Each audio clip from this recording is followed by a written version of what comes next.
ধর্ষণের পর খুনের ঘটনাকে কেন্দ্র করে রণক্ষেত্রের আকার ধারণ করল বারুইপুর। 11 বছরের নাবালিকাকে ধর্ষণের পর খুনের অভিযোগ উঠল। মৃতদেহ নিয়ে পথ অবরোধ স্থানীয়দের। এই সময় পুলিশকে লক্ষ্য করে ইট ছোড়ে অবরোধকারীরা।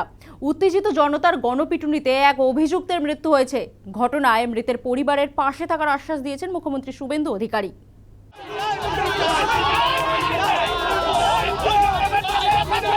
নাবালিকাকে ধর্ষণের পর খুনের অভিযোগে উত্তাল হলো দক্ষিণ 24 পরগনার বারুইপুর থানা এলাকার ধপধপি সূর্যপুর হাট সংলগ্ন এলাকা। রবিবার সকালে পুকুর থেকে নাবালিকার দেহ উদ্ধার করা হয়।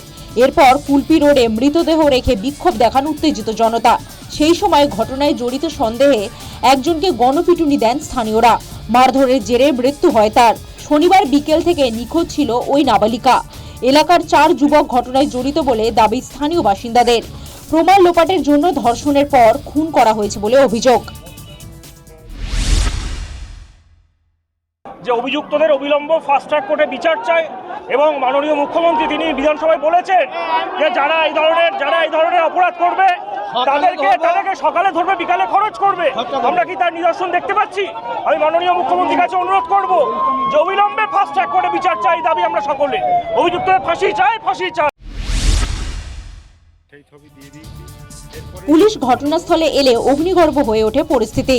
ভাঙচুর করা হয় পুলিশের গাড়ি, এমনকি পুলিশকে লক্ষ্য করে ইট বৃষ্টিও করা হয়। ইটের আঘাতে এক পুলিশ কর্মী জখম হয়েছেন। এদিকে ঘটনায় একজনকে গ্রেফতার করা হয়েছে। বাকি অভিযুক্তদের ছাড়া হবে না বলে আশ্বাস দিয়েছে পুলিশ। অ্যাকচুয়ালি এখানে একটা ঘটনা ঘটেছে, আমরা পুরো ব্যাপারটা খতিয়ে দেখছি।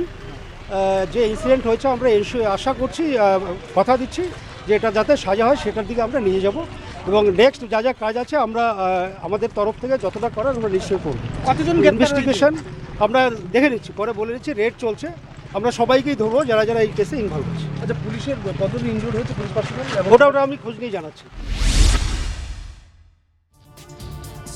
ঘটনার জেরে সাময়িক সময়ের জন্য বন্ধ হয়ে যায় শিয়ালদা দক্ষিণ শাখার নামখানা লাইনে ট্রেন চলাচল। এই ঘটনায় মুখ খুলেছেন স্থানীয় তৃণমূল নেতৃত্ব। পুলিশ অভিযুক্তদের ছেড়ে দিয়েছে বলে দাবি তাদের। সরব হয়েছেন গণতান্ত্রিক মহিলা সমিতিও। সমস্ত এলাকাবাসী রাস্তায় নেমেছে। এই অভিযুক্তদের অবিলম্বে অ্যারেস্ট করতে হবে। অভিযুক্ত পুলিশ অফিসার যে এদেরকে ছেড়ে দিল তাকে সাসপেন্ড করতে হবে। আর এই বিজেপি নেতা শান্তনু মণ্ডল যে এই অপকর্মকে প্রশ্রয় দিল তাকে অবিলম্বে অ্যারেস্ট করে সমান শাস্তি দিতে হবে। তাদেরকে। যারা মার্ডার করলো যে শাস্তি পাবে তাকেও সমান শাস্তি দিতে হবে। যদি ফাঁসির সাজা হয়, মহামান্য কোর্ট দেয়, একই শাস্তি দিতে হবে তাকে। এখানে কোনো ধর্ম নয়, বন্ধন নয়, রাজনীতি নয়। আমরা চাই যেখানে এই রকম অত্যাচার হচ্ছে সেই অত্যাচারটা কিভাবে করলো, কারা করলো, তাদের দৃষ্টান্তমূলক শাস্তি হোক। শুভেন্দু অধিকারী মুখ্যমন্ত্রী হয়েছেন, ভালো কথা। তিনি ওখানে দাঁড়িয়ে একটা কথা উচ্চারণ করেছিলেন, এই রকম রেপ যখন হবে অবাধে আমরা গুলি করব। আমরা দু চোখ ভরে দেখতে চাই যারা এই রেপটিস্ট তাদেরকে অবাধে গুলি করুক। এটাই আমাদের আবেদন। এই ঘটনায় কড়া পদক্ষেপের ইঙ্গিত দিয়েছেন মুখ্যমন্ত্রী শুভেন্দু অধিকারী। পরিবারের সদস্যদের ভবানী ভবনে আসার আবেদন জানিয়েছেন। সেই সঙ্গে দিয়েছেন প্রয়োজনীয় পদক্ষেপের আশ্বাস।